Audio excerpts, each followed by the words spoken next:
What's up, you guys? So we are going to go live here, and we're going to go ahead and check out this FOMC meeting and see what Jay Powell has to say. There's been a lot of talk, and so 50 basis points is expected. We will see if we see something a little bit more hawkish with his rhetoric, but then also potentially maybe seeing 75 basis points. And I don't know, there is a little bit of speculation out there, even for 100 basis points. So this is going to be interesting. So we should have this meeting popping up here in about 10 minutes. I definitely think, where we're at in the market, a lot of people have some fear and they're trying to price certain things in. But with that being said, it's just a matter of just keeping your cool, understanding that, whatever you're investing in, if you have a long-term strategy, this is part of the game. They're going to go ahead and contract, pull liquidity from the market, kind of run off this balance sheet. But yeah, so uh, I got some things that I've been looking at, especially for Bitcoin in particular, some specific price targets that I think that we have a realistic chance of hitting. And so, yeah, it's going to be interesting here.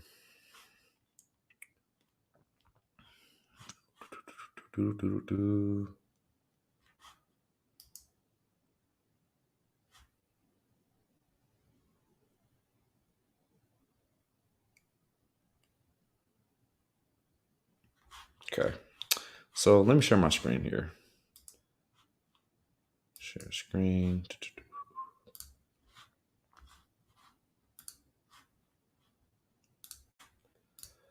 Let's take a look at BTC for a second. So, I mean, if we're looking at the risk metric, extremely low risk, but that doesn't mean we can't go down more. But yeah, extremely low risk time, which that's a good thing. Look at this RSI; we're at a level that we have not reached in a very long time, and so we kind of zoom in on this. We have reached the RSI lower than the previous bear market here in 2015, and then also the bear market in 2018 for the weekly RSI. So right here we're about like 26 and some change. So typically, anytime that we pop below 30 has been a incredible time to just dollar cost average. So no need to, throw all your money in at once, but just to say, hey, if you haven't been investing, especially, which I would have suggested, especially in this time where we were overextended, that was a time for you to understand, like, hey, you may need to be a little bit more cautious, especially since we've noticed this downtrend since November. But with that being said,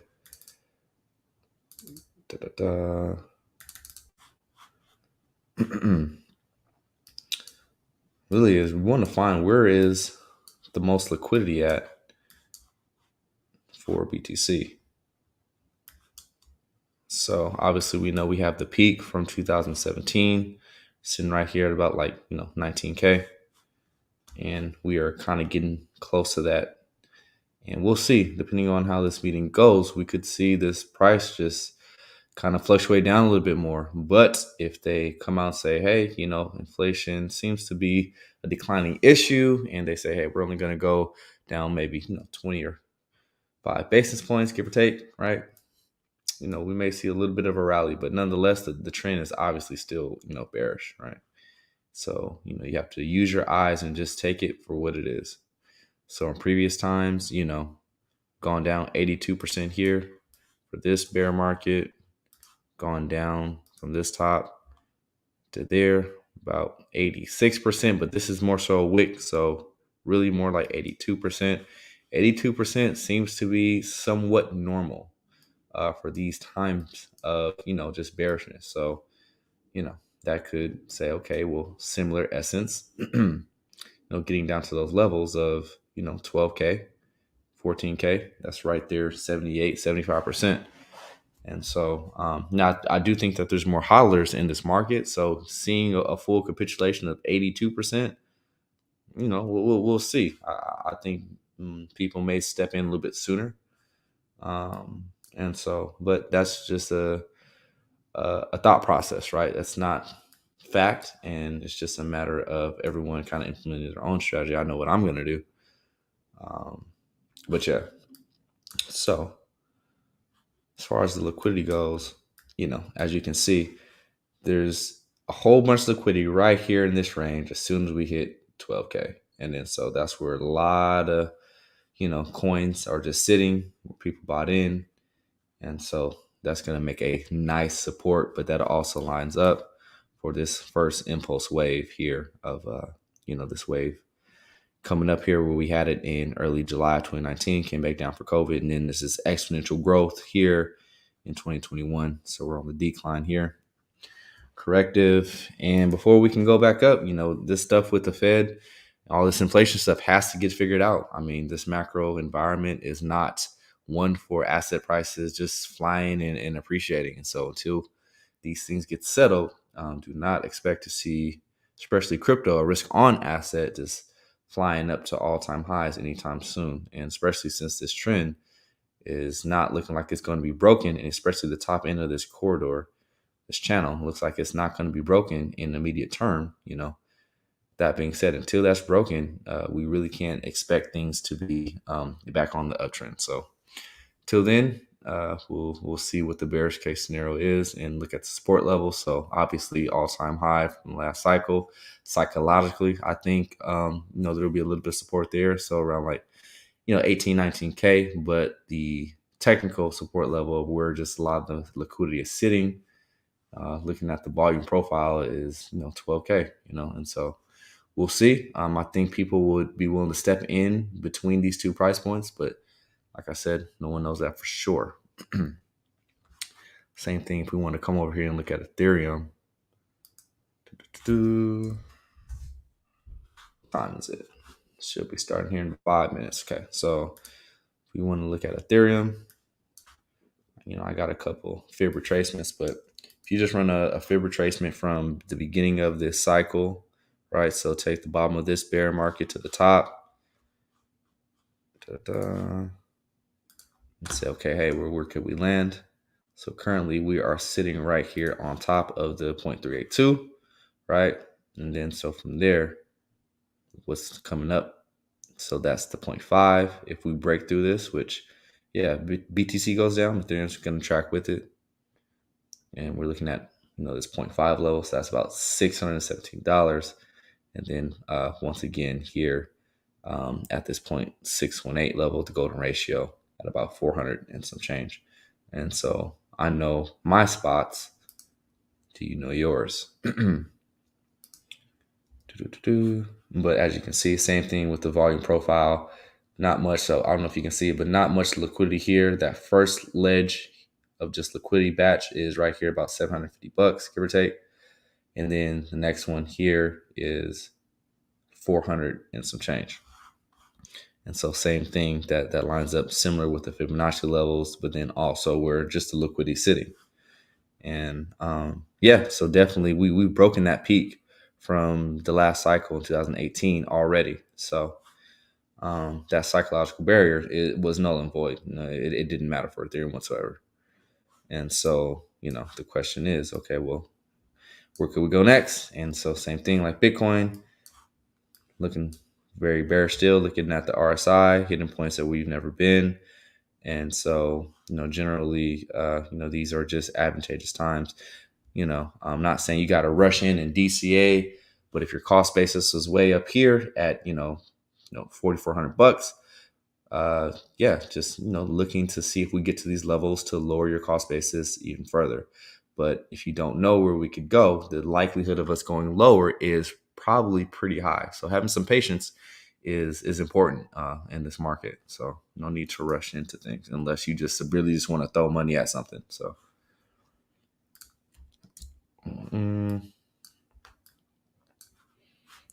let's kind of throw on that 200-week moving average. And so we've already surpassed that for Ethereum. So interesting. What time is it? A couple minutes. Let's go ahead and check up and see what's going on with this meeting here. So let's take a look. Not yet. Still 5 minutes. Okay.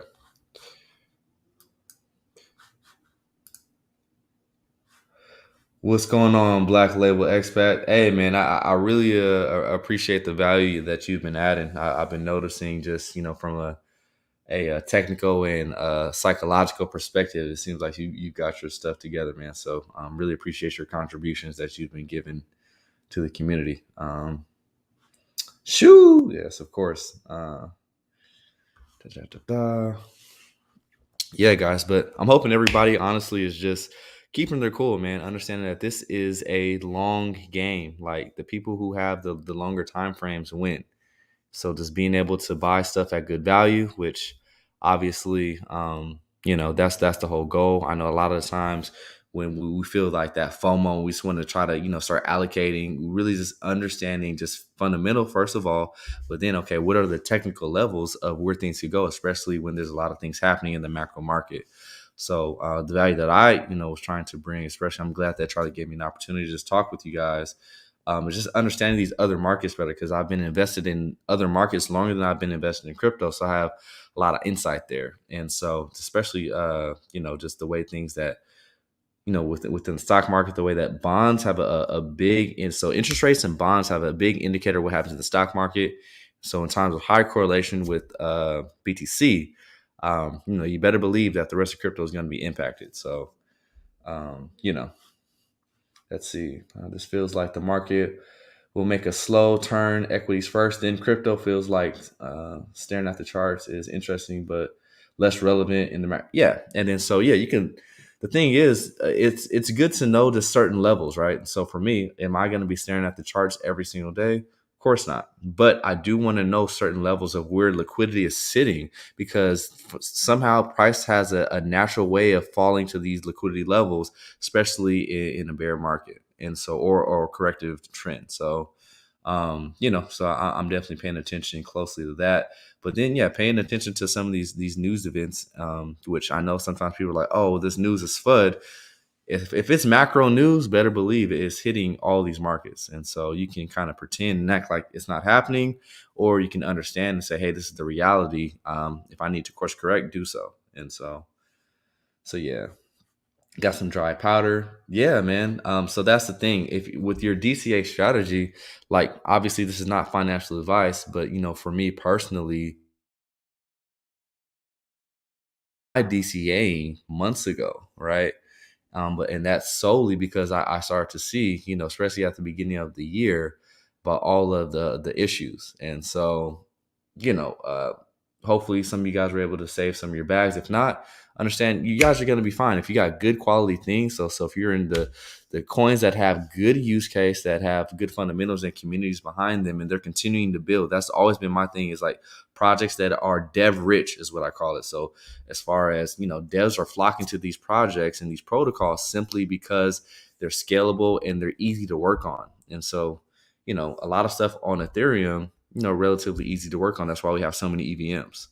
And so if it doesn't if it doesn't have those metrics to it, for me personally, I tend to stay away with a significant portion of my personal capital. If it's just something where it's just like, hey, I want to take a bit of a risk, which I think a lot of us have that risk profile to an extent. Yeah, you kind of take your shots, but never let that be an overwhelming portion of your portfolio. I mean, that's just my opinion. Da-da-da-da. Okay, what to do? What to do? What do you guys think? If anybody can give a prediction in the chat, what do you guys think? You think we're going up 50 basis points, or you think we're going up 75, or who thinks we're going up 100 basis points? I think all three potentially are on the table.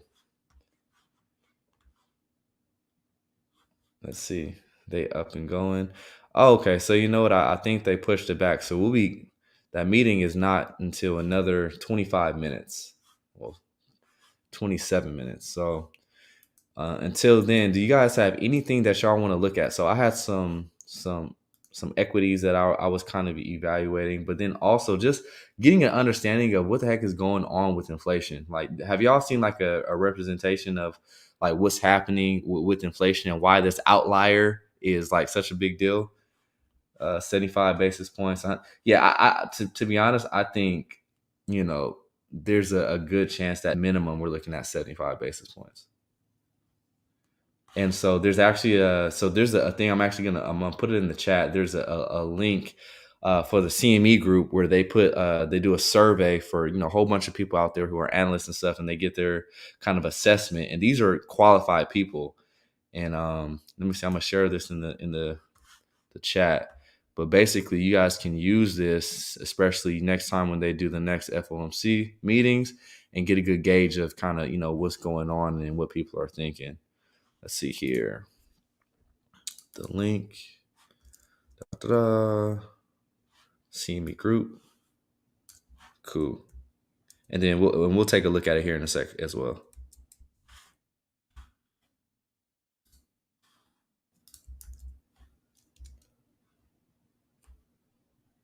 Cool. So I just put in the chat, and it's pretty interesting. Let me share my screen and show you guys this.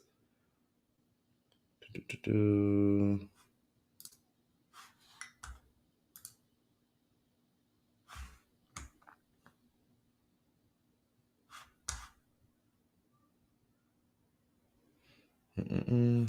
Does my tab want to open up or not?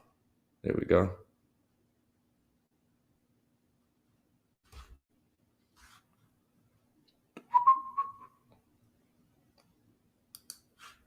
All right, cool. So let's share this.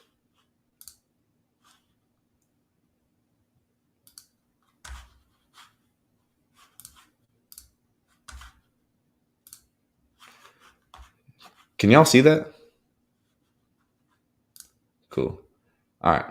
And so as of this meeting here, so if y'all come over to CME group and this specific link, you'll be able to get a feel for kind of like the Fed Watch tool and see, okay, what are the probabilities? And so as of right now, as we can see, and this is like going versus like now, a day ago, a week ago, and a month ago, this is kind of what the consensus is. 99.4% chance that there's a 75 to 100 basis point coming in here in this meeting. So the thing is, like, I've been tracking this for the last 3 meetings, and they've been on point every single time. CME group, they do a lot of good data and a lot of good research. I mean, as far as equities and derivatives go, they are a major player, and so they got a lot of access to different metrics and things that we don't have as normal consumers. So highly suggest you guys taking a look at this just to get a feel.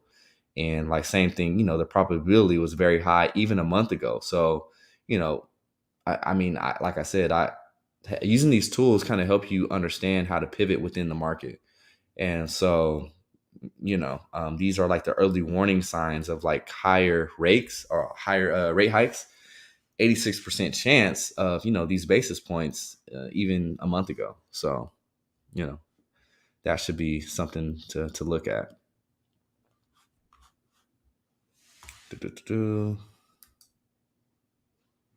Let's see. Let's go to June or July 27th. See what they say. So, and this is like the overall, right? And so, if we're doing the math correctly, so yeah, there's still a 95% chance for the next meeting, right? That same thing, 75 basis points, 75 to 100. And so, as we continue to go through the months,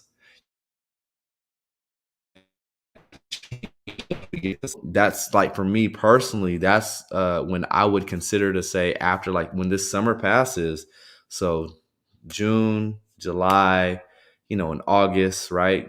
Typically August, people kind of let their investments kind of do what they're going to do. They walk away, take a summer break, and then they come back, especially within the stock market. So, and then once Q4 starts, that's kind of when they reevaluate things. So if you notice, things dramatically shift. So you look at the difference between June and July, right? It's clear on, what the consensus is. When it gets to September, it's kind of like, okay, 50-50, a little bit of relief. And so Q4, things would at earliest when it comes to this interest rate stuff, Q4 looks to be the point in time when they may consider to slow it down some or pause, right? And so let's take a look at November. And then by November, so election period, right? Getting to a flat 3% or 3.25%, that may be for the Fed rate. That seems to be okay. You know what? That's it. We're gonna cut it. And like, once December comes, let's see here. And then it's spread out from there, right? And then so that's kind of what you want to see as far as like, hey, a good chance of something being like calmed down as far as interest rate goes is just you seeing that disparity between different projections. But when you see consensus all within one interest rate hike, like one amount. So whether it's, 50% basis point or 75% basis point, you see consensus over that, right? This target, this is what it is, guys. So don't be surprised. And that's the thing. You can see this stuff months out. So using these metrics are very helpful. Do, do, do, do, do, do.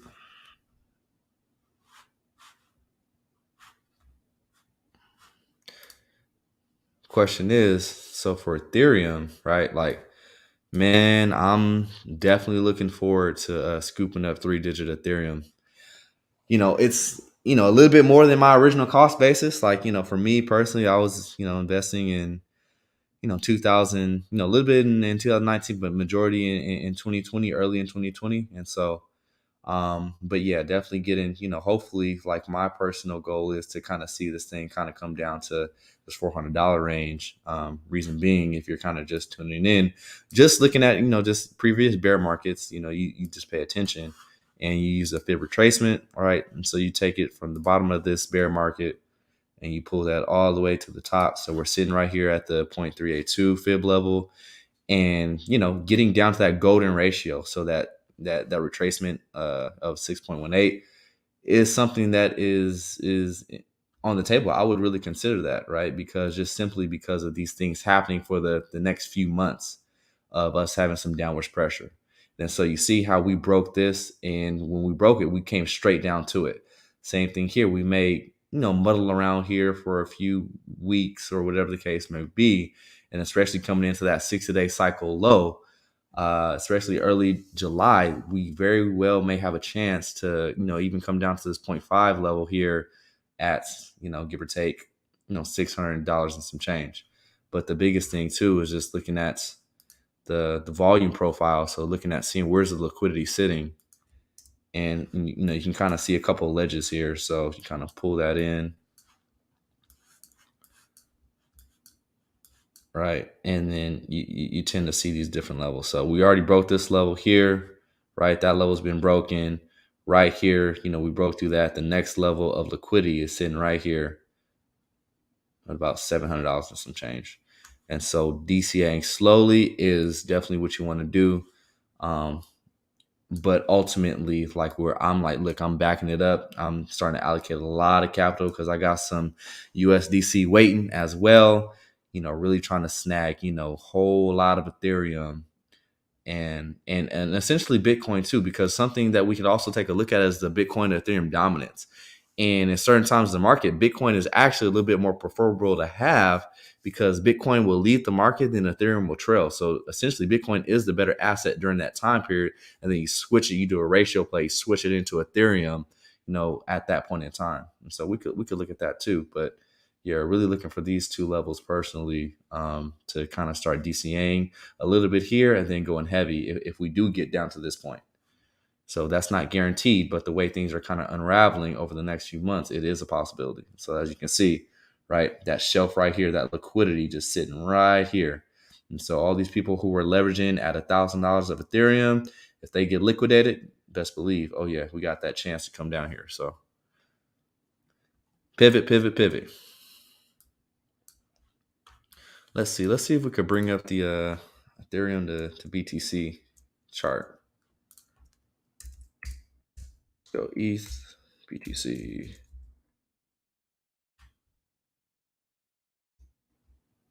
Da-da-da-da.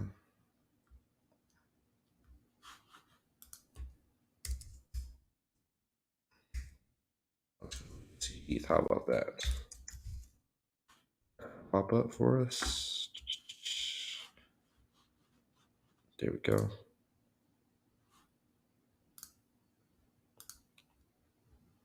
Nope. Okay, Trading Views. Want to give me some issues today, huh? Okay, 15-minute ETA to the meeting. Okay, if anything, we'll come back to it. Or let's just type it manually. BTC, ETH, see what pops up. Okay, here we go. Da-da-da-da.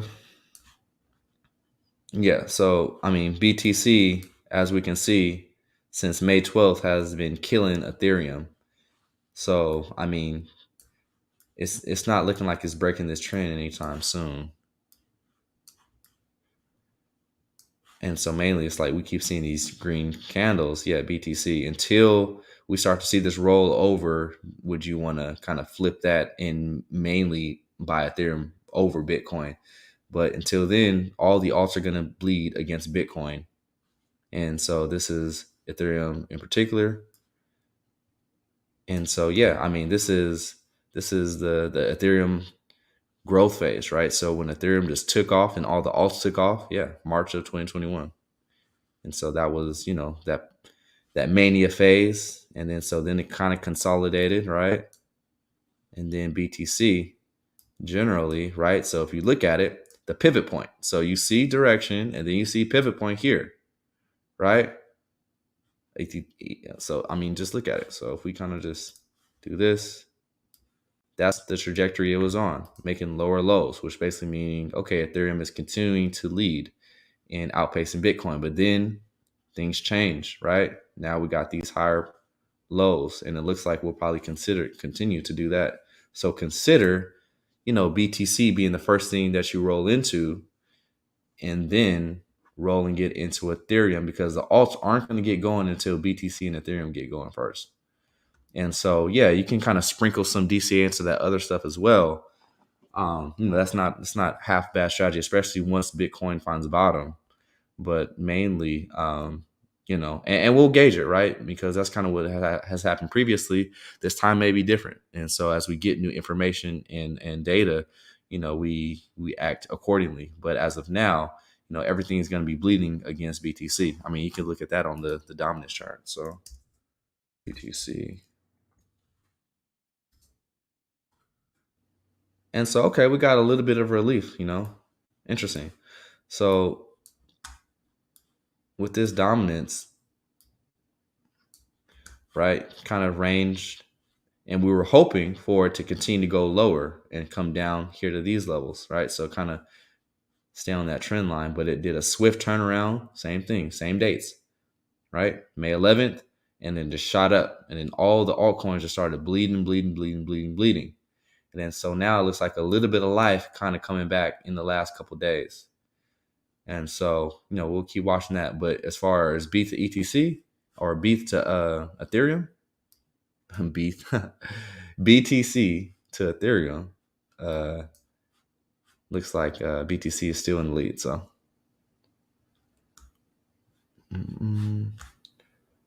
let's see here. That's on the daily. Let's look at the weekly.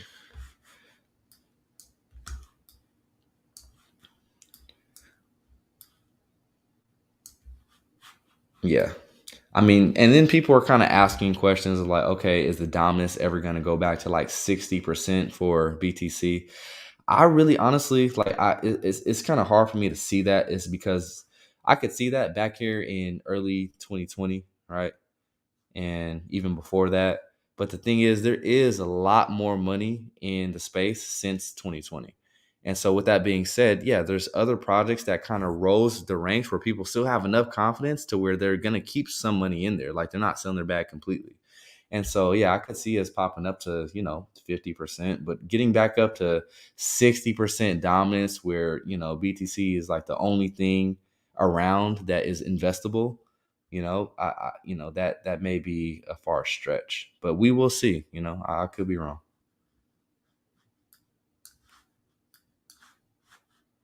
Let's see. Let me check and see if y'all have any questions before we start watching this meeting here. Let's see. Going to the Yahoo reporting. Am I going to the meetup? You know what? I got some stuff going on. I don't think I'm gonna be able to make it, unfortunately. I got some real estate stuff that I got going on during that time, so y'all gonna have to live it up without me. But I'm a video chat Miguel while he's there and make sure that my presence is at least felt. I know y'all are probably gonna have fun. Let's see here. Yep.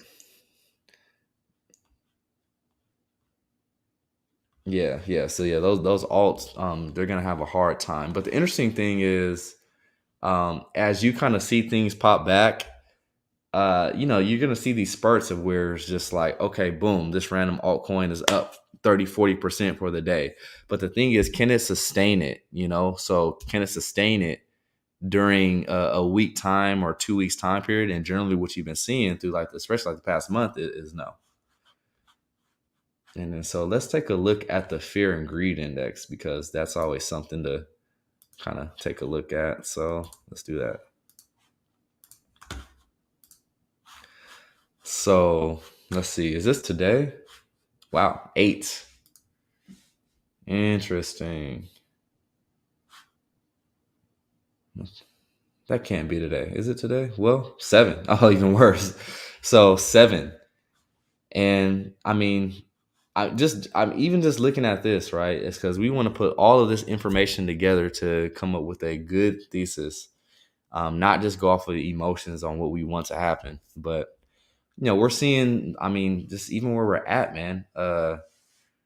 These are levels to, for the long term. If you're allocating during this time period, it has just known to just be a good time to be allocating, right? So, us with with the Moon Gang, or just us who are savvy investors, we want to try to pinpoint, all right, we just don't want to just do okay. We want to just kill it. So yeah, being a little bit more patient and letting this thing fully kind of create this basin.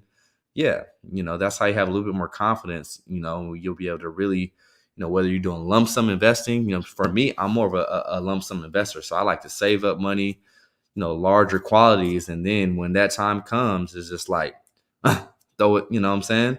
But I've learned to do that strategically. I've learned through time, especially investing in other stuff. It's just, you have to be more tactful. You need a little bit less strategy if you're just going to DCA wherever the price is, Um, and so, yeah, I guess it just depends on, what kind of investor you are. But yeah, look at this. I mean, the same thing as COVID, these deep retracements in fear. And so this kind of is a great representation of price too.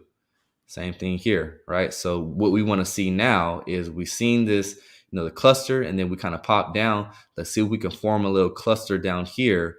And then that'll say, okay, well, things are going to, eventually settle. And we want to see that over a span of a couple months, right? So just how we had this COVID stuff over a span of a couple months, right? To kind of solidify okay, things are kind of, because when there's a downtrend, right, it's going to have these relief rallies.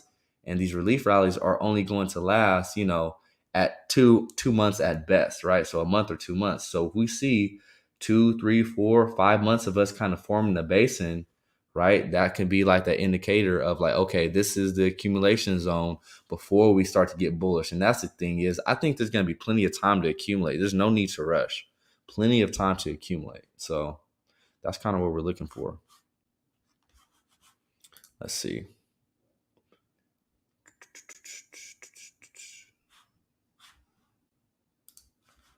Let's take a look at some more of these metrics here. I love this site. Looking at Bitcoin, it has a lot of helpful stuff. All the stuff. Well, there's other stuff on Glassnode that is a little bit more in depth, but just for the basics, if you're kind of getting into the basics of on chain or just looking at some of the data stuff, this stuff is pretty helpful. So I'm trying to see honestly, some of the most helpful ones. Honestly, is taking a look at this risk reserve. Because my thing is just like managing risk is so important. I think we don't do enough of it. But same thing on the risk reserve. What I would like to see is for us to really hit the bottom of this, just how we have in previous times. And so how you can see on this risk reserve, we tap the bottom where it's like at zero. That would be nice. And so we're not quite there yet. Let's take a look. So let's kind of zoom in here. So COVID, we're at the similar level of COVID, but I want to see us touch all the way here to the bottom. So that means, hey, potential, and what we're seeing is, yeah, that is showing to be true on not on the charts, but just with the sentiment of everything that's going on. So yeah, I want to see us even get down to the bottom of this risk reserve to say, okay, hey, there's the basin starting to form. And then same thing, you want to kind of see it ride along this risk reserve for some time, like maybe a month, two, and then that's how you kind of know, okay, we're in the accumulation zone.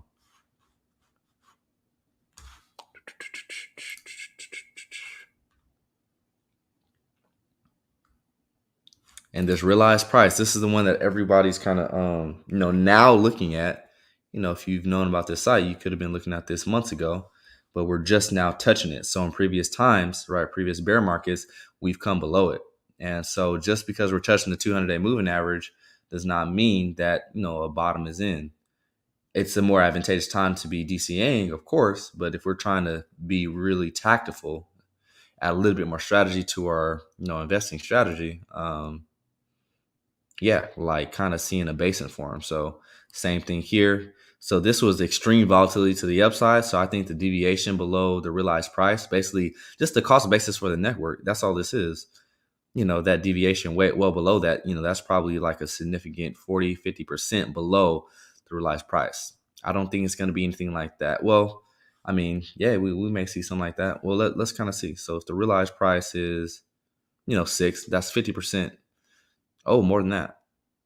Okay. So if it gets down to, $2, yeah, 66% below the realized price. And so same thing here. If the realized price was $311, give or take, and we pop down to 200, yeah, it's 33% below.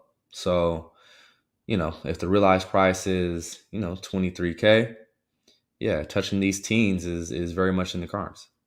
Very much in the cards. Okay, ETA 4 minutes. We're getting closer. We are getting closer.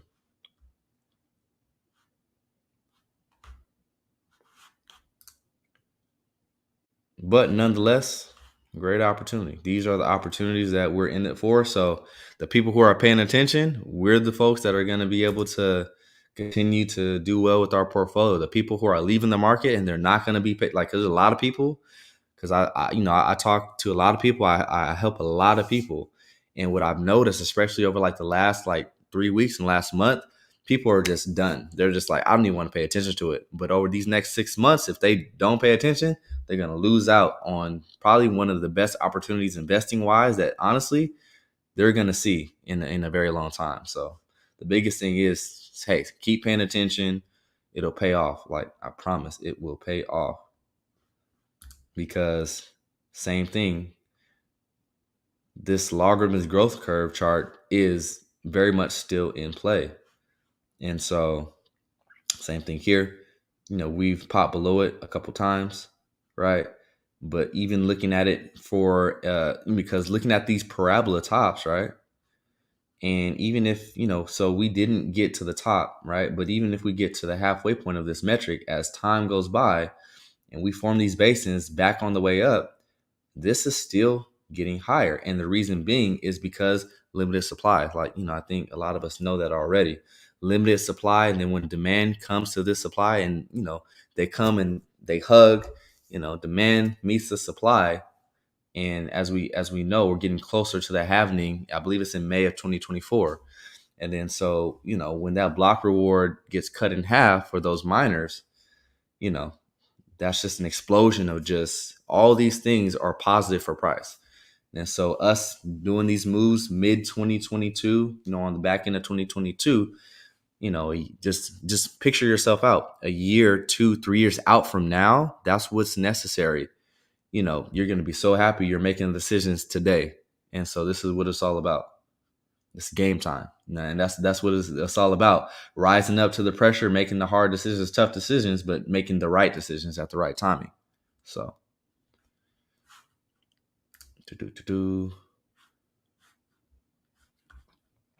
all right, let's see. All right, let's see if they got any previews. Nothing yet.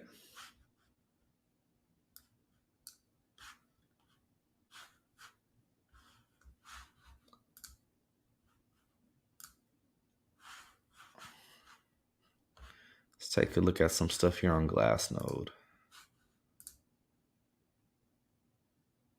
Oh, really quickly.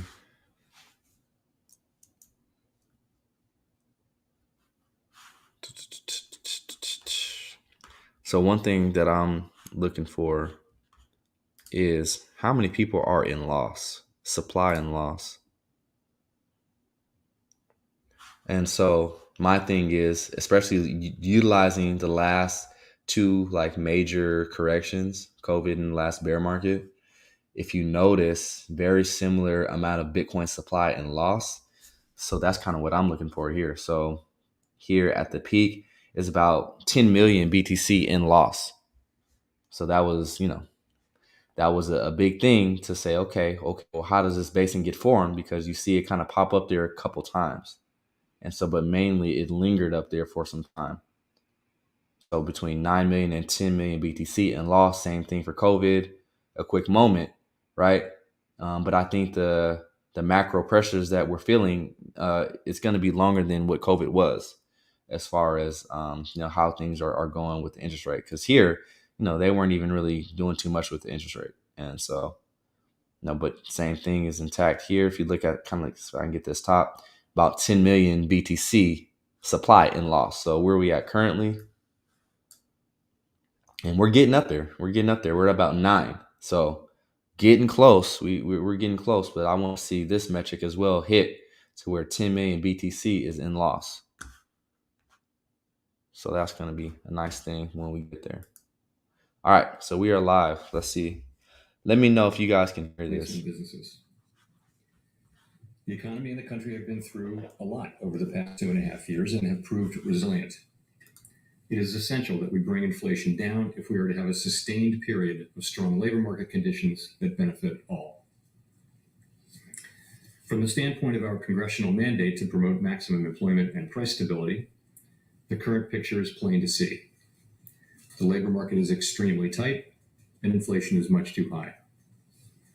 Against this backdrop, today the Federal Open Market Committee raised its policy interest rate by 0.75 percentage point and anticipates that ongoing increases in that rate will be appropriate. In addition, we are continuing the process of significantly reducing the size of our balance sheet. I'll have more to say about today's monetary policy actions after briefly reviewing economic developments.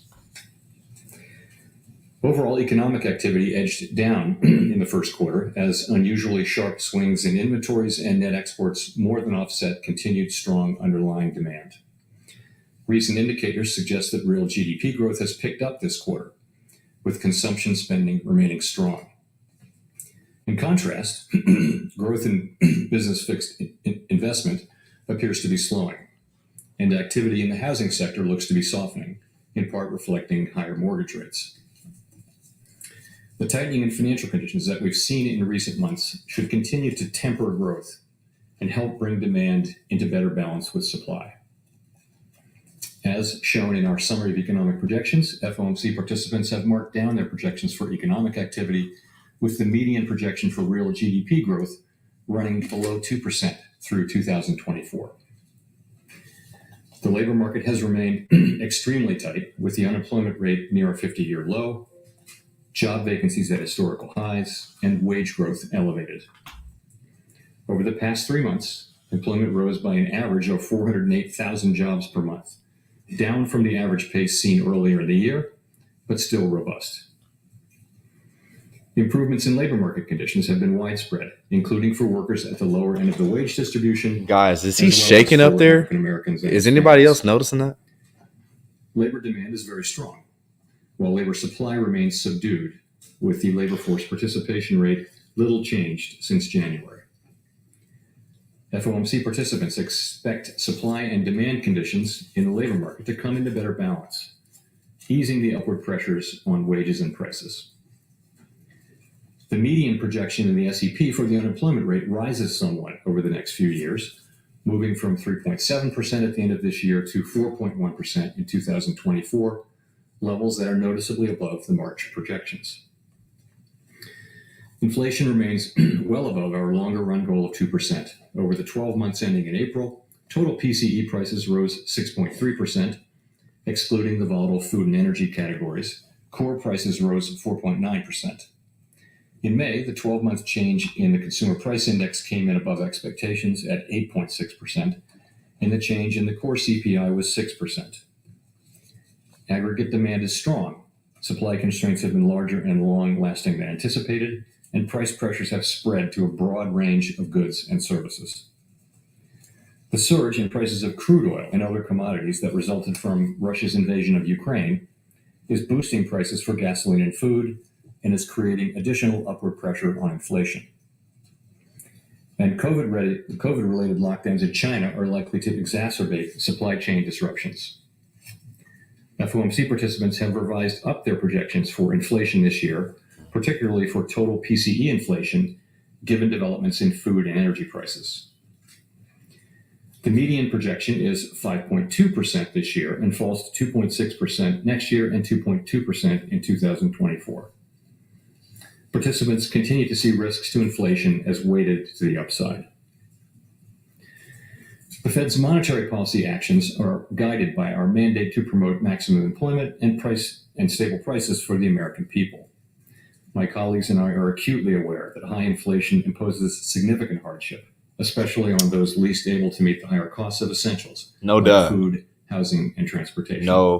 We know this. We are highly attentive to the risks high inflation poses to both sides of our mandate, and we're strongly committed to returning inflation to our 2% objective.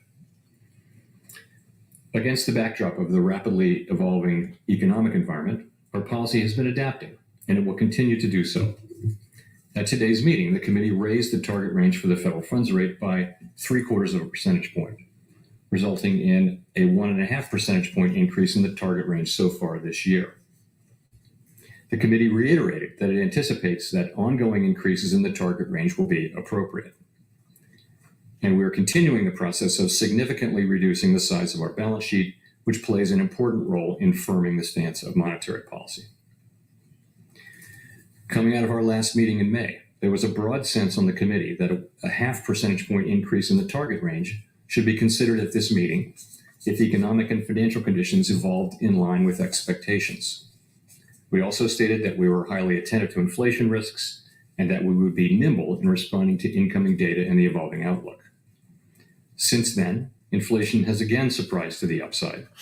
Some indicators of inflation expectations have risen, and projections for inflation this year have been revised up notably.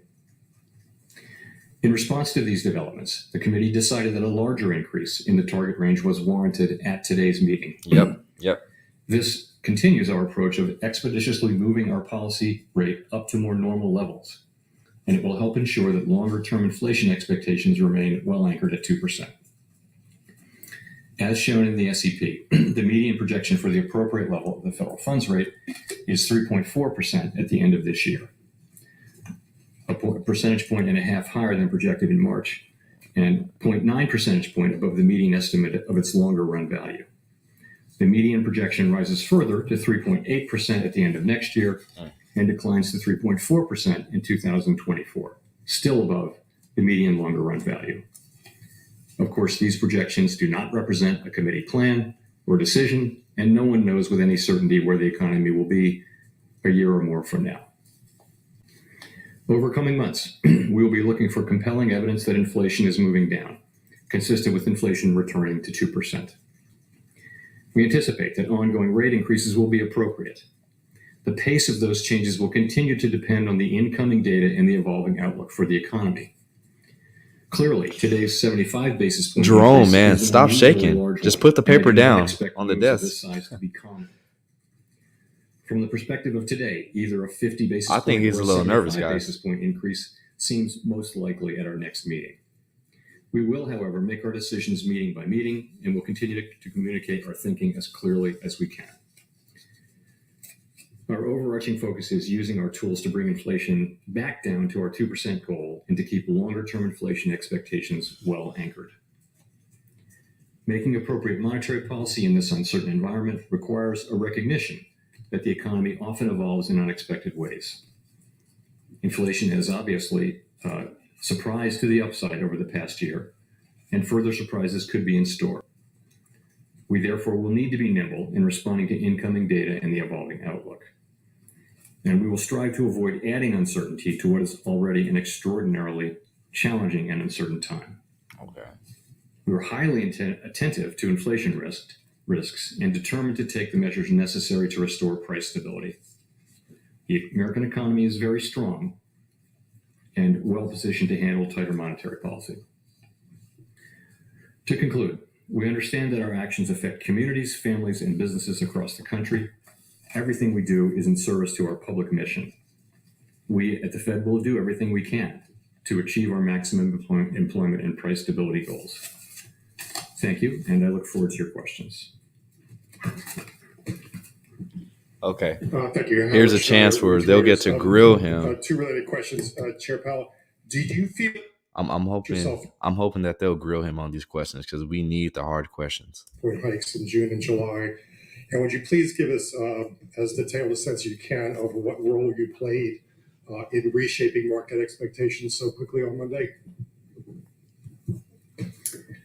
So, as you know, we always aim to provide as much clarity as we can about our policy intentions, subject to the inherent uncertainty in the economic outlook, because we think monetary policy is more effective when market participants understand how policy will evolve and they understand our objective function, our reaction function. And in the current highly unusual circumstances with inflation well above our goal, we think it's helpful to provide even more clarity than usual, again, subject to uncertainty in the outlook. So, and I think over the course of this year, financial markets have responded and have generally shown that they understand the path we're laying out. Of course, it remains data dependent, and so that's what we generally think about guidance, and that's why we offer it. And of course, when I offered that guidance at the last meeting, I did say that it was subject to the economy performing about in line with expectations. I also said that if the economy performed, if data came in worse than expected, then we would consider moving even more aggressively. So he loosely said that though. We got the CPI data and also some data on inflation expectations late last week, and we thought for a while, well, this is the appropriate thing to do. So then the question is, what do you do? And do you wait 6 weeks to do it at the next meeting? And I think the answer is that's not where we are with this. So we decided we needed to go ahead, and so we did. And that's really how we made the decision.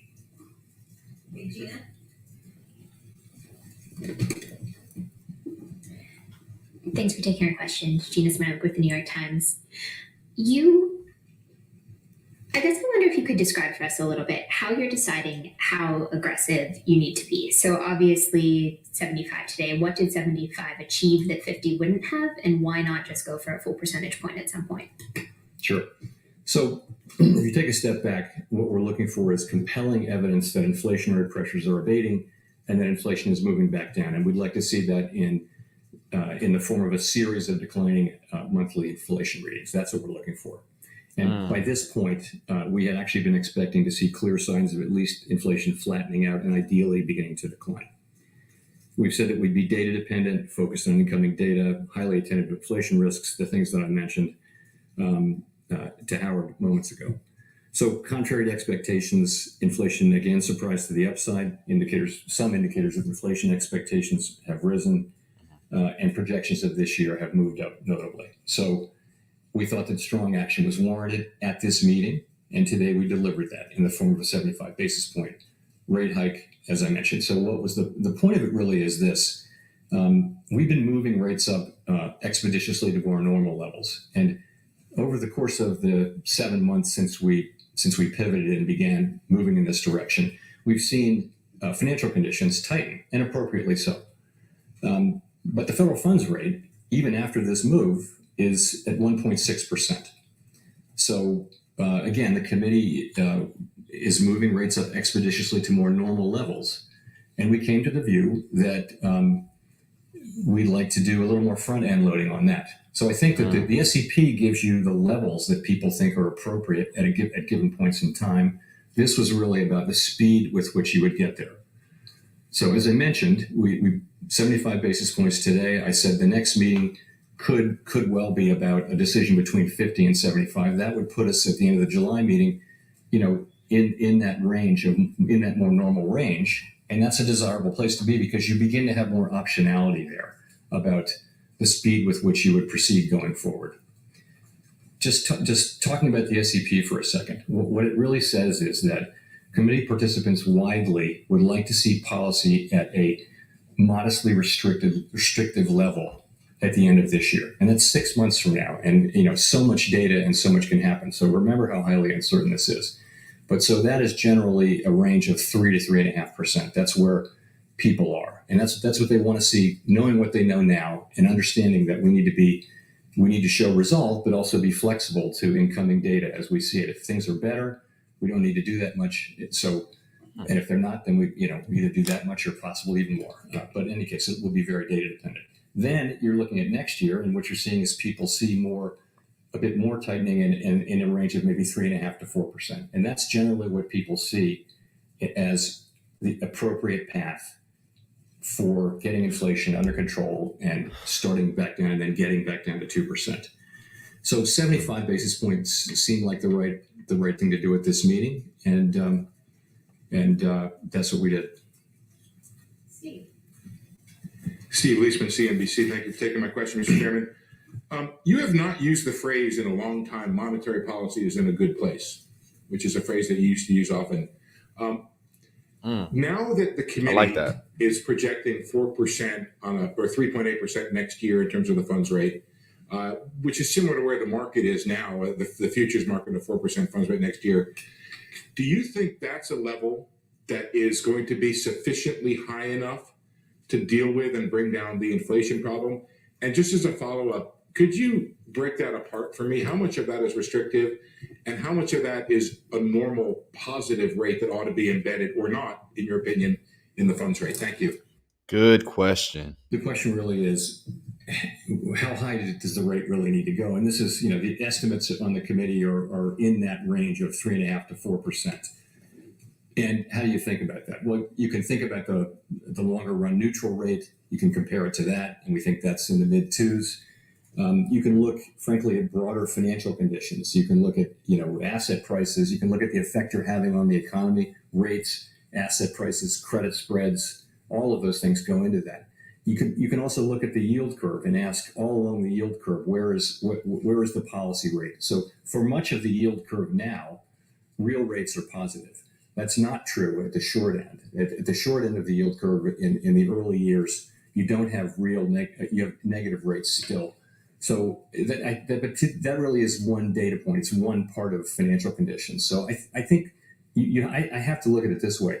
We move the policy rate, that affects financial conditions, and that affects the economy.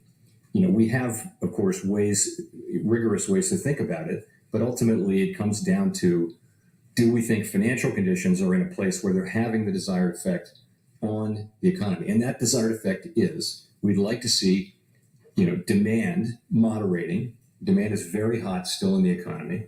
We'd like to see the labor market not moderating. They want to get demand to be crushed. That's what they have to do, honestly. Like, it's not a soft landing. Demand is substantially higher than available supply, though. So we feel that there's a role for us in moderating demand. Those are the things we can affect with our policy tools. There are many things we can't affect, and those would be, things, the commodity price issues that we're having around the world due to the war in Ukraine and the fallout from that, and also just all of the supply side things that are still, pushing upward on inflation. So that's really how I would think about it. But this 3.8%, 4% get it done? Does it get the job done breaking the back of inflation? I think it's certainly in Up, a range of plausible numbers. I think we'll know when we get there. Really, I mean, Oh my gosh, we'll know when we get there. We would have positive real rates. He just straight inflation coming down. avoided that question. That's horrible. Across the curve. Because he knows it probably won't. Inflation low these days. is not only handled by the interest rate. I would think it would, but you know what? We're gonna find that out empirically. We're not going to be completely model driven about this. We're going to be looking at this, keeping our eyes open and reacting to incoming data, both on financial conditions and on what's happening in the economy.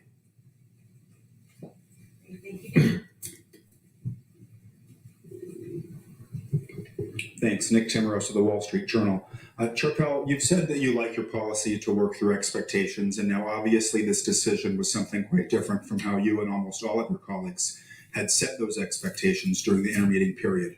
And I know you just said that what changed was really the inflation data, the inflation expectations data, but I'm wondering on the inflation expectations data, was there something you saw that was unsettling enough to risk eroding the credibility of your verbal guidance by doing something so different from what you had socialized before? So if you look at we look at a broad range of inflation expectations. So you've got the public, you've got surveys of the public and of experts, and you've also got market-based. And I think if you look across that broad range of data, what you see is that expectations are still in the place, very much in the place, where short-term inflation is going to be high, but comes down sharply over the next couple of years. That's really where inflation expectations are. And also, as you get away from this episode, they get back down close to 2%. And so this is really very important to us that remain the case. And I think if you look for most measures, most of the time, that's what you see. If we even see a couple of indicators that bring that into question, we take that very seriously. We do not take this for granted. We take it very seriously. So the preliminary Michigan reading, it's a preliminary reading. It might be revised. Nonetheless, it was quite eye-catching, and we noticed that. We also noticed that the index of common inflation expectations at the board has moved up after being pretty flat for a long time. So we're watching that, and we're thinking, this is something we need to take seriously. And that is one of the factors, as I mentioned, one of the factors in our deciding to move ahead with 75 basis points today was what we saw in inflation expectations. We're absolutely determined to keep them anchored at 2%. That was one of the reasons. The other was just the CPI reading. So if you saw a movement like that again, another tick up in inflation expectations, would that put a 75 or even 100 basis point increase in play at your next meeting? Ooh, good question. I'll just say we're going to react to the incoming data and appropriately, I think. So I wouldn't want to put a number on what that might be. The main thing is to get rates up, and then pretty soon we'll be in an area where we're I think as you get closer to the end of the year, you're in a range where you've got restrictive policy, which is appropriate. 40-year highs in inflation. We think that policy is going to need to be restrictive, and we don't know how restrictive. So I think that's how we'll take it. Hi, Chair Powell. Neil Irwin from Axios. Thanks for taking our questions. The late-breaking kind of decision to go to 75 basis points, do you worry that will make policy guidance a less effective tool in the future? And should we think of that as a kind of symmetrical reaction function if we start to get soft readings on inflation, or if the labor market starts to roll over? To take your second question first, yes. I mean, I think we're resolved to take this on, but we're going to be flexible in the implementation of it. Sorry, and your question was guidance. So again, the overall exercise is that we try to provide as much clarity about our policy intentions as we can, because we think that makes monetary policy work better. It's always a trade-off, because you have to live with that guidance. And so you do it, and it helps a lot of the time. I frankly think this year has been a demonstration of how well it can work.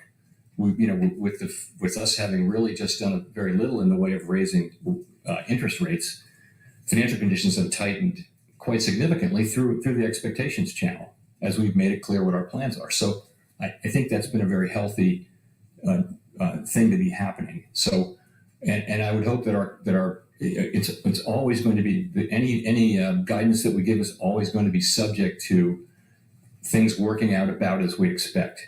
And in this particular situation, we're looking for something specific, and that is progress on inflation. We want to see progress. We want to see inflation can't go down until it flattens out, and that's what we're looking to see. And if we don't see that, then that's the kind of thing that will cause. Even if we don't see progress for a longer period, that could cause us to react. But we will soon enough. We will be seeing some progress at some point, and we'll react appropriately to that too. But I would like to think that I don't know. our guidance is still credible, but it's always going to be conditional on what happens. This is an unusual situation to get some data late in during blackout, very close to our meeting. Very unusual to one that would actually change the outcome. So I've only seen in my 10 years plus here at the Fed, I've only seen something like that, even close to that, one or two times. So I don't think it's something that'll come up a great deal. I don't know. That's a little bit of a misnomer, I feel like, because like I were just looking at on the CME group, how even a month out, the projection was 75 basis points. So you think they just kind of stumbled upon this? I don't think so. What is the level of realized inflation that meets that criteria? And how is the committee thinking about the potential trade-off of much higher unemployment than even what's forecasted in the SEP if inflation is not moderating, at this acceptable pace? So the second part I didn't get. He's definitely got me beat because he is swerving and dodging, dive and dodge, literally dodgeball right now. He is literally dodging all these questions. That's crazy. What we want to see is a series of declining monthly readings. But what do you expect? You can't give arbitrary answers. Down. So, but and right now our policy rate is well below neutral, right? So, soon enough we'll have our policy rate.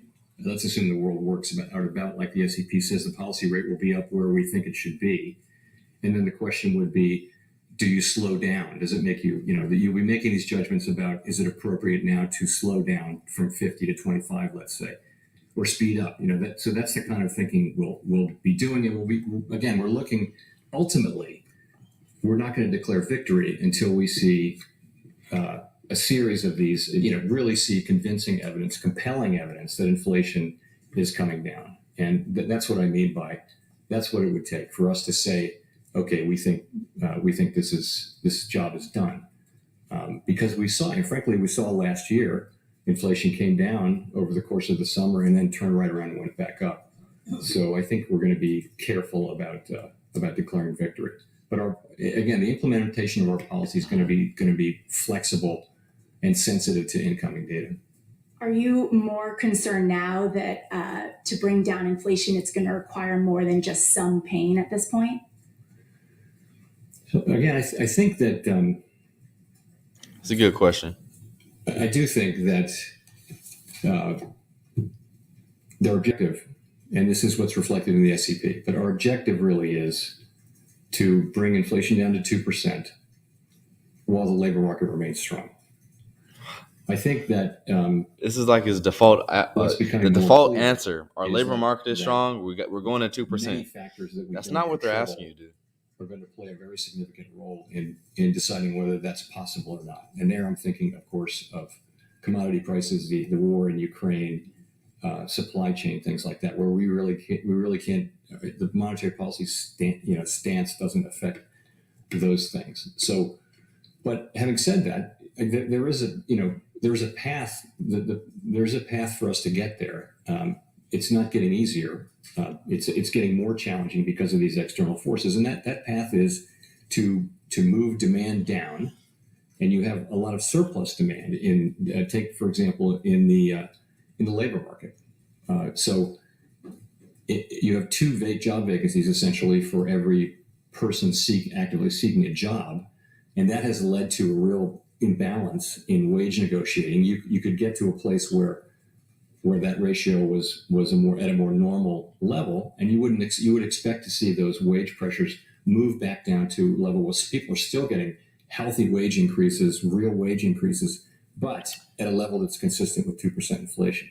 So That's a possibility. You Hardly. could say the same thing about some of the product markets where there's just excess capacity. Just go ask 10 people if they've gotten a raise in the last where 6 the months, strong and 9 of demand them will has tell you gone no. where they're capacity constrained, right? So you have effectively what we think of as a vertical supply curve or close to it. So demand comes in and it's very strong, and it shows up in higher prices, not higher quantities, not more cars, because they can't make the cars because they don't have the semiconductors.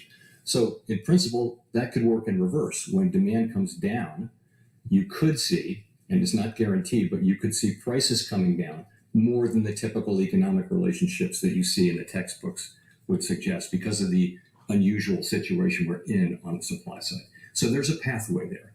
It is not going to be easy, and you know, again, it's our objective, but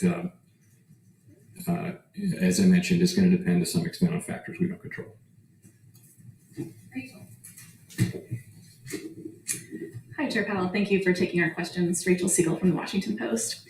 So the new projections show the unemployment rate ticking up through 2024. Is a higher unemployment rate necessary in order to combat inflation? And what is lost if the unemployment rate has to go up and people lose their jobs in order to control inflation? Thank you. So you're right. In the SEP, we have unemployment going up to 4. The median is 4.1%. There, of course, a range of actual forecasts, and I would characterize that if you were to get inflation down to, you know, on its way down to 2%, and the unemployment rate went up to 4.1%, that's still a historically low level. You know, we hadn't seen unemployment rates below 4% until a couple of years ago. We'd seen it for like 1 year in the last 50. So the idea that 3.6% is historically low in the last century. So a 4.1% unemployment rate with inflation well on its way to 2%, I think that would be I think that would be a successful outcome.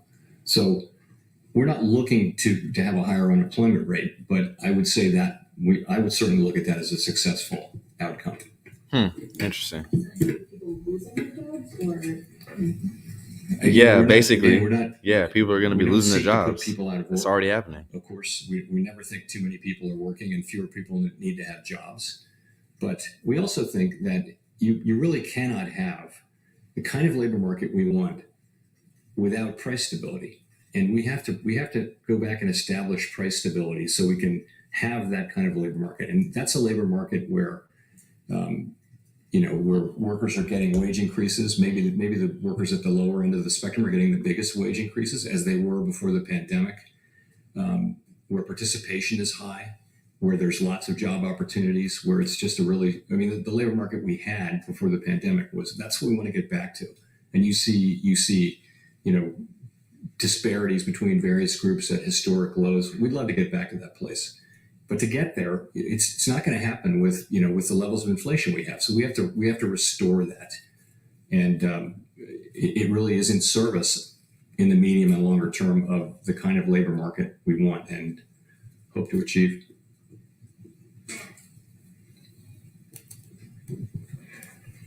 Hi, Chair Powell, Matthew Bosa with Bloomberg. So as you just mentioned, the committee is now projecting a 0.5 percentage point rise in the unemployment rate in the SEPs over the next couple of years. And it removed a line from its policy statement about thinking that the labor market can remain strong while it tightens policy. You just mentioned that is still your objective, though. So I'm wondering if you could explain why that line was removed from the statement, and also whether this means that FOMC is trying to induce a recession now to bring inflation down. Not trying to induce a recession now. Let's be clear about that. We're trying to achieve 2% inflation consistent with a strong labor market. That's what we're trying to do. Thus, so let me talk about that. Come on, just say it. Which thus clearly it's our goal will to put bring us that in a 2% recession. inflation Just while say keeping it. the labor market strong, right? And that's kind of what the SEP says. That the SEP has inflation getting down to a little above 2% in 2024 with unemployment at 4.1%. So, and this is a strong labor market. This is a good labor market. And as I mentioned, there are pathways to do it. But those pathways have become much more challenging due to factors that are not under our control. Again, thinking here of the fallout from the war in Ukraine, which has brought a spike in prices of energy, food, fertilizer, industrial chemicals, and also just the supply chains more broadly, which have been larger and longer lasting than anticipated. So the sentence that we deleted said that we believe that appropriate monetary policy effectively alone can bring about the result of 2% inflation with a strong labor market. And so much of it is really not down to monetary policy. The sentence isn't, it kind of says on its face that monetary policy alone can do this. And that just didn't. He is right about so I that. took the sentence out. And given the new projections for the unemployment rate, could you talk a little bit about what accounts for such reduced confidence against, say, a month ago or 3 months ago that inflation will largely normalize on its own as these supply side issues get worked out? Thanks. Well, yeah, I think you've seen, again, we've been expecting progress, and we didn't get that. We got sort of the opposite. So I also think the situation really since the consequences of the Ukraine war become more and more clear, what you're seeing is the situation getting more difficult. And you look around the world, I mean, lots of countries are looking at inflation of 10%. And it's largely due to commodities prices, but all over the world, you're seeing these effects. And and we're seeing them here. Gas prices, all-time highs and things like that. That's not something we can do something about. So no, it is. It is. That's Literally, really, we have so many plants here. We have so many things that we can tap to in here in the United States, but our government doesn't want to do so. They want to go green, which, I mean, I get that, but if we have an immediate need when we can basically get that resource here, then why not? It is a better predictor of future inflation. Politics. But headline inflation is what people experience. They don't know what core is. Why would they? They have no reason to. So expectations are very much at risk due to high headline inflation. So the environment has become more difficult, clearly, in the last 4 or 5 months. And hence the need for the policy actions that we took today, hence our resolution to get rates up and ultimately get them to where we think they need to be in coming months. Thanks, Chair Powell. Edward Lawrence with Fox Business. I want to ask you, you talked about CPI going to 8.6%. The retail sales surprised the market by falling, and then revisions to the previous months were down. Are you hearing from contacts about consumers slowing spending or changing their habits? So we're, of course, watching very, very carefully for that. And, looking at the retail sale, the big store numbers and all that kind of thing. And so, but I think the fair summary of what we see is you see continuing shifts in consumption. You see some things the sales going down, but overall spending is very strong. The consumer is in really good shape financially. They're spending. There's no sign of a broader slowdown that I can see in the economy. People are talking about it a lot. Consumer confidence is very low. That's probably related to gas prices, and also just stock prices to some extent for other people. But and crypto prices. That's what we're seeing. We're not seeing a broad slowdown. We see job growth slowing, but it's still at quite robust levels. We see the economy slowing a bit, but still growth levels, healthy growth levels. So then as you are raising rates in this economy, how closely are you watching consumer spending, or is there another indicator that you're watching more closely? It would be hard to watch anything much more closely than we watch consumer spending, but we watch everything. We watch business fixed investment, which actually has softened a bit. We're responsible for watching everything, but consumption is 60-some% of the economy, 2/3 of the economy. So naturally we spend a lot of time on that. And again, there's a lot going on. There are a lot of flows back and forth, but ultimately it does appear that the U.S. economy is in a strong position and well positioned to deal with higher interest rates. Thank you, Mr. Chairman. Mike McKee from Bloomberg Radio and Television. Are you targeting headline inflation now or core inflation? In other words, how far would you chase oil prices if they keep going up, if that's going to be the component that drives expectations? Would you risk recession for a headline rate if the core rate is holding steady or starting to go down? Great question. So we're responsible for inflation in the law, and inflation means headline inflation. So that's our ultimate goal. we, of course, like all central banks do, look very, very carefully at core inflation because it's a much better predictor, and it's a much better predictor of where inflation is going, and it's also more relevant to our tools. As I mentioned, the parts that don't go into core are mostly outside the scope of our tools, so we look at that. But the current situation is particularly difficult because of what I mentioned about expectations. We can't affect. Really, I mean, the energy prices are set by global commodity prices, and most of food, not all of it, but most food prices are pretty heavily influenced by global commodity prices too. Also, other things. So we can't really have much of an effect, but we have to be mindful of the potential effect on inflation expectations from headlines. So it's a very difficult situation to be in, and we can't do much about the difference between the elements that make up headline that are not in core. Can I just, as a follow-up, get a clarification on the SEP?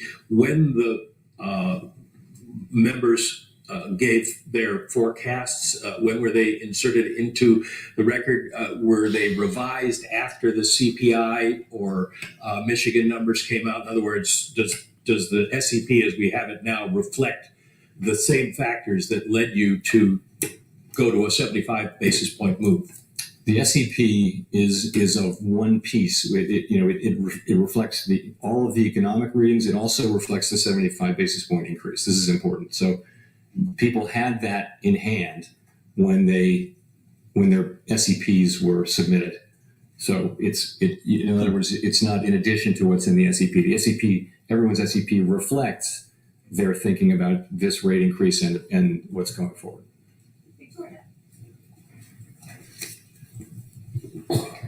Hi, Victoria Guida from Politico. I wanted to ask about how you're measuring progress, especially since you've now started front-loading rate hikes more. You've talked about how you want to see inflation coming down over a series of reports, and I guess I'm curious whether you think inflation data itself is a really good indicator, or whether you might be concerned that it's a lagging indicator, Yes, or that it might is. send confusing signals, given that, as you've talked about, there are sort of supply and demand aspects. And I guess my question is, do you think that inflation data will tell you when you've gone to where you need to go, or do you just feel like maybe it's better to overshoot than to undershoot? So I think the role that we can play, maybe the way to get at it is to say that the role that we can play is around demand, right? So, and we'll be able to see the areas that we can affect are those that are associated with excess demand. And we'll be able to see our effect on, for example, job openings in real time. So, that would tell us about wages. Wages are not principally responsible for the inflation that we're seeing, but going forward, they would be very important, particularly in the service sector. So, sorry, I'm not sure I'm getting to your question. My question is inflation data itself the best indicator for when you're getting to where you need to go, or might it lead you to go too far? There's always a risk of going too far or going not far enough. And it's going to be a very difficult judgment to make, or maybe not. Maybe it'll be really clear. But we're quite mindful of the dangers. But I will say, inflation is only part of it. I mean, we could make. Well, I'd say interest rates are only part of it, guys. Like, we have to restore price stability. Like you said, they can only control demand, but not supply. We have a supply issue. The economy is really not going to work. So the way it's supposed to. They're injecting a whole lot of fear, doing all this kind of stuff. So which, we want to get the job done. Part of it, kind of needed, but recently, we don't think that it's affecting expectations in any kind of fundamental way. We don't think that we're seeing a wage price spiral. We think that the public generally sees us as very likely to be successful in getting inflation down to 2%, and that's critical. It's absolutely key to the whole thing that we sustain that confidence. So that's how we're thinking about it.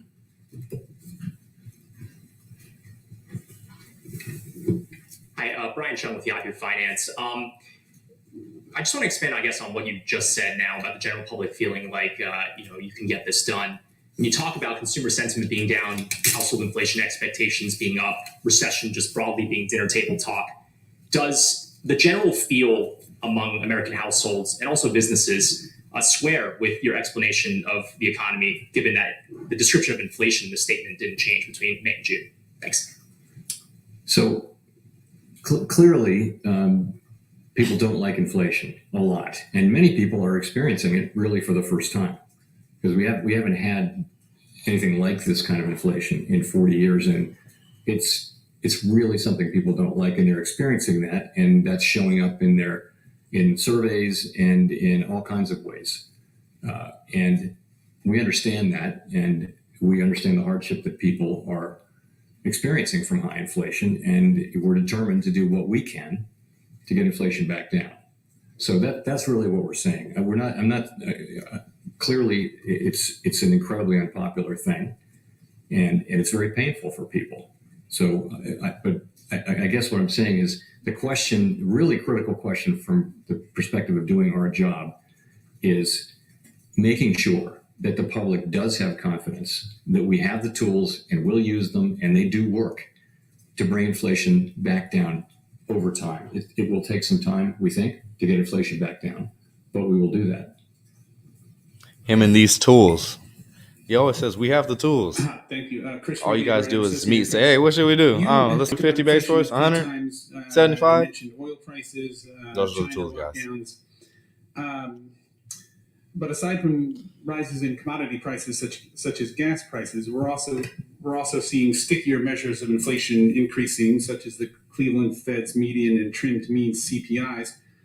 I mean, how persistent do you see those underlying measures of inflation, and how do you expect to, and where do you see those going in the near future? Yeah. So, as I mentioned, I think in my opening statement, the inflation has started off in quite narrow, very directly pandemic-related areas, and it's spread now broadly across the economy and into the services sector as well. It was really in the goods sector at the beginning. And particularly, you're seeing in travel now, if you've flown on a plane lately, planes are very full and plane tickets are very expensive. Some of that will be passed through of energy prices, but you're experiencing services inflation. Shelter inflation is high. So it's a question, and you see the Cleveland measure going up, and many other measures are going up. So it's a time when we're not seeing progress, and we want to see progress, and that's really another part of why we did what we did today, and why the SEP looks like it does, is that we see it as appropriate to get the policy rate up to restrictive levels, which would be, in the thinking of the committee, somewhere in the range of 3 to 3.5% by year end, and then after that, you see what the rest of the SEP says. So I hope that's responsive to your question.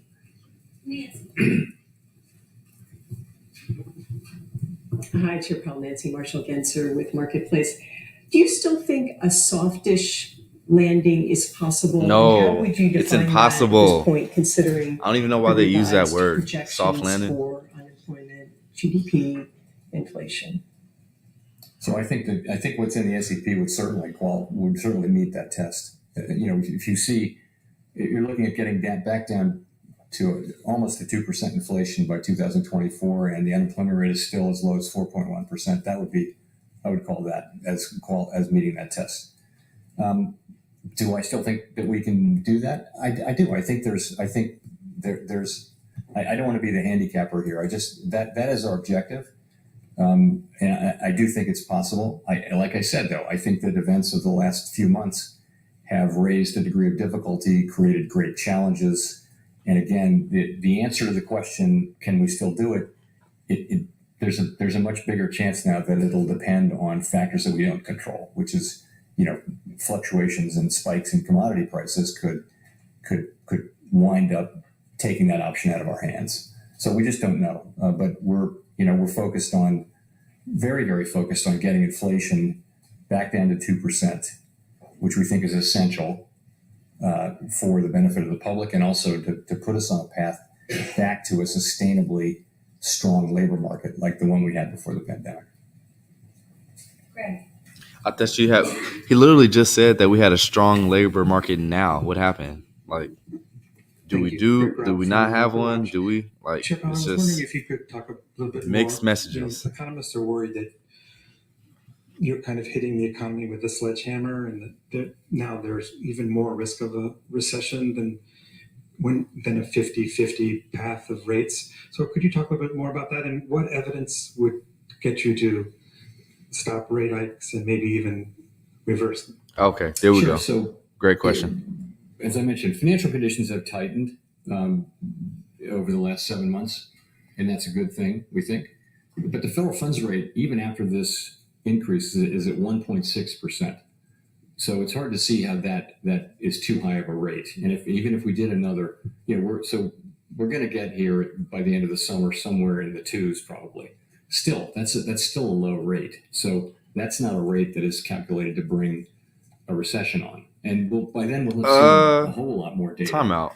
As I mentioned a couple times, the committee's views are around a modestly restrictive stance, which would be in the 3 to 3.5% range by the end of this year. But that's conditioned on that being the appropriate thing to do. If we see data going in a different direction, it'll be reflected in our policy, as you see today.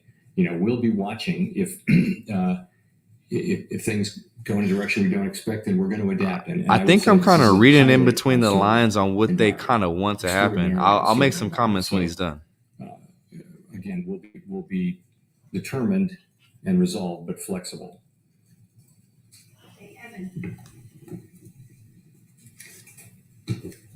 Evan Reiser, Market News International. Thank you, Chair Powell.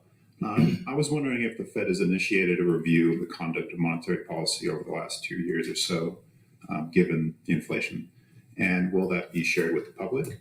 And then secondly, given the illiquidity and extraordinary volatility in financial markets, are you concerned that QT will make that worse? Sorry. It is going to make it worse, but I don't know if he's concerned about it. The illiquidity and extraordinary volatility in financial markets, whether QT will make things worse. So, of course, we've been looking, very carefully. The answer is yes. It will. Picked up so much more than expected last year, and why it proved so persistent. It's hard to overstate the extent of interest we have in that question, morning, noon, and night. So, but you have to understand the context for. Bro, just answer the question. This is crazy. It's a simple question. Before the pandemic and the reopening, you had a world where inflation was dominated by disinflationary forces such as declining population or aging demographics, let's call it that, globalization enabled by technology, other factors, low productivity. So, and that's how all the models work. It is decades and decades of data. They look at that. It's a very flat Phillips curve work, and the supply shocks tend to be transient, right? So we have now experienced an extraordinary series of shocks, if you think about it. The pandemic, the response, the reopening, inflation, followed by the war in Ukraine, followed by shutdowns in China, the war in Ukraine potentially having effects for years here. So we're aware that a different set of forces are driving the economy. Years? And obviously for quite a while, that these forces are different.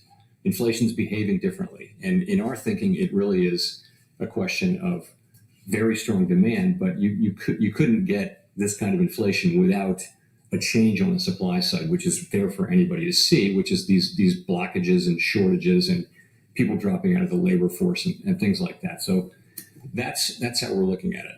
And we've done a lot of work internally on and thinking about what all that means. The thing is, you don't know whether those forces what extent are they going to be sustained?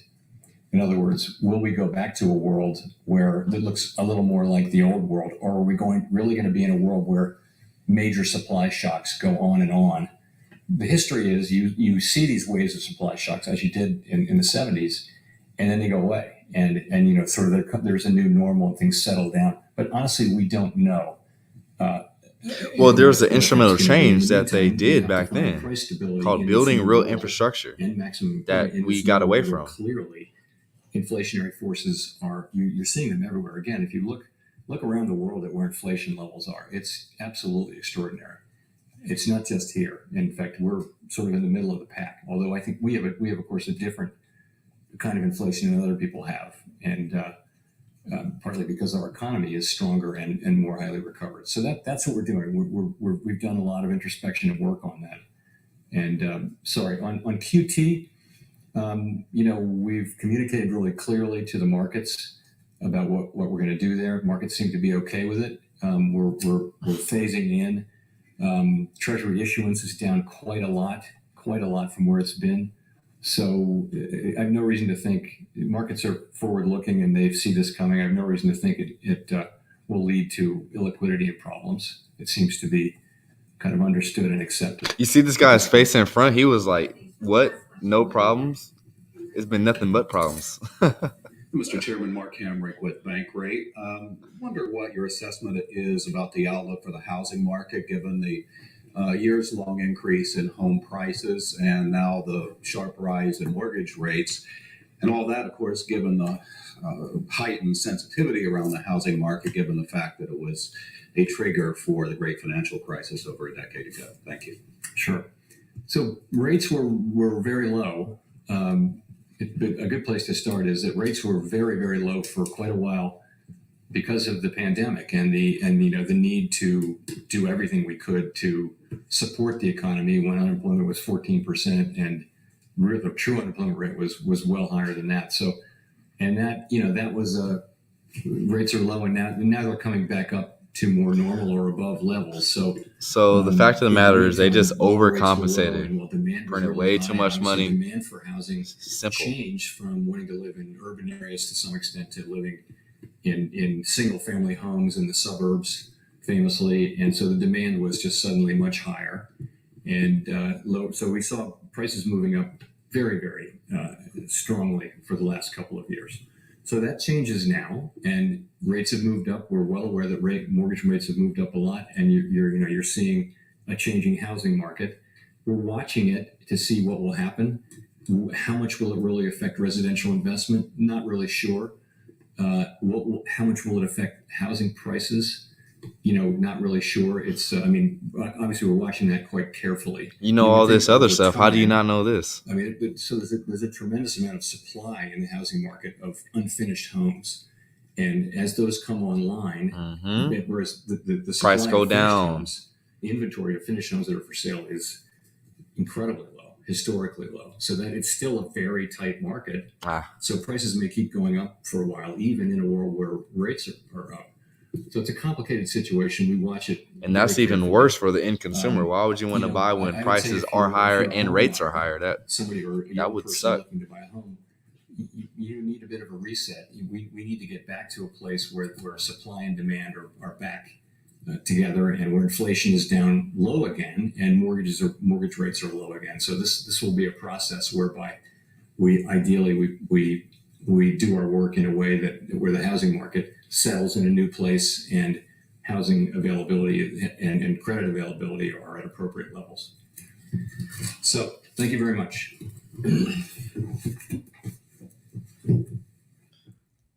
Wow. He was like, I've had enough of this.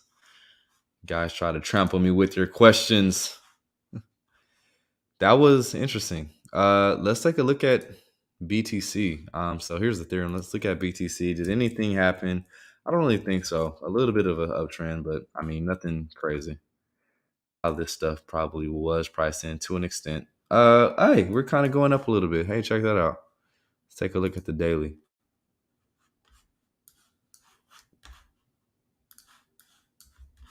So, okay, that candle got soaked up. Almost touching 22K. Okay, well, I think people kind of took that decently well to an extent. A couple comments really quickly. So as of right now, the current rate is 1.6, right? So the federal funds rate. So they're saying, a nice range by the end of the year is anywhere in between, 3.5% and 4%. And by the summertime, they'd at least like to be 2 and some change. And so kind of, what I think is kind of what he's kind of trying to answer the questions and framing them is basically saying, hey, we can course correct or whatever the case may be. If we get to the point to where we have a couple more raises of this rate, maybe 75 basis points, so maybe the next 2 times. And things will hopefully lighten up. That's kind of what it looks like he wants to say. And then they could eventually say, then we don't have to be as aggressive. Maybe we only go 25 basis points. And so, really, I think the biggest thing that we can really see and understand is like the rhetoric of what he's saying is we just got to get through the summer, basically. So, June, July, and August. And once September hits, I think that I think July is a pretty good bet that we're gonna see another 75 basis points. And so, but from there, we don't have anything in August. So when September hits, the question is, what is he gonna say? Like, where are we gonna be at? But that's remained to be seen. So yeah, I think that's it for today. We really don't see too much volatility, especially here. I mean, we could even check the VIX and see what's going on over in the stock market. Da-da-da. And so even that volatility has come down considerably, especially as of today. Nothing crazy going on there. And so, it's just a waiting process. And this is all investing is about is, hey, do you have the gumption to get the assets that you want, that you believe in, and can you wait for them to give you the return that you're looking for? So, we know in crypto, the volatility is here and it comes in throws. Like it literally comes, and you just have to be able to learn how to pivot and then understand what volatility really looks like. And so for a lot of people, it's their first time. And so as we consider, how things are going, this is kind of looking at some metrics. The volatility for the VIX got up here for COVID. And so this is interesting because I don't think we're going to see this. I think what we're going to see is a continual trickle down as far as pricing goes, and the volatility is going to continue to range in this portion here. And so, but really, we potentially do want to look for one random week, right, of just a random spike. So in these previous times, call this the volatility zone here. But if you look back, we can look back all the way back until 2008. Typically, when we find a low in price, it's somewhere where we have a nice spike in volatility. So we still haven't seen that yet. And so, I think there's, a little bit more things in the macro that are kind of stopping us from just saying, hey, we're going to turn this ship around, obviously. And so, no, we're just going to let things play out. No reason to try to predict anything. We just go ahead and let the data come through, and then we react and adjust accordingly. And so that's the gist of, what's necessary. And so with that being said, I hope everybody's doing well. I'm hoping everybody's just having a good week so far. We're basically halfway through, but in the crypto market, just take a chill pill. If you haven't DCA'd in the past like 3 or 4 months, hey, now's probably a time to just kind of nibble. But if you've been kind of DCAing recently, kind of catching all these dips, you may want to consider just say, hey, you know what? Maybe we want to see things flatline a little bit before you start throwing in droves of cash and really start to allocate, because from what it's looking like, pricing could continue to be suppressed. We got a lot of things happening with supply chain issues. China's still dealing with their shutdown. I think they might be thinking about trying to reopen, but until they get their things back online, manufacturing gets going, we're able to get the exports, from China. That's going to be some things that we're worried about. Obviously, with oil and Russia, we're still trying to be dependent not only on them. So from what I've seen, Joe Biden, he's actually going to Saudi Arabia, I believe early next month, to try to negotiate more on oil prices. And so summer, yeah, probably going to be dealing with this through the summer. But from the rhetoric of what Jay Powell was saying, there may be some relief there after summer comes and we've gotten through that. Q4 is going to be a defining time to see if we can get this inflation kind of turned around and some of this other stuff, back in our favor as investors. And so with that being said, that's all I got for you guys. If you guys like what I kind of showed you guys, you just want more of my perspective. Obviously, this is just my opinion, not financial advice, right? But, I have a different way of looking at things that's kind of helped me through the years. And so, we're going to look at a lot of other data on this channel outside of crypto So in times like this is very helpful. So learning to look at commodities in a different way, seeing what energy prices are doing and stuff like that, and then seeing what these bond yields are doing, right? So the 10-year, the 5-year, and the 2-year, and seeing this inversion and seeing how those are kind of softening up through time. That's what I'm going to keep track of. So if you guys want some more of this information, don't hesitate to tell a friend, come subscribe, tell a family member, subscribe, hit the like button, and yeah, we'll keep rocking and rolling. So with that being said, that's all I got for you. Peace.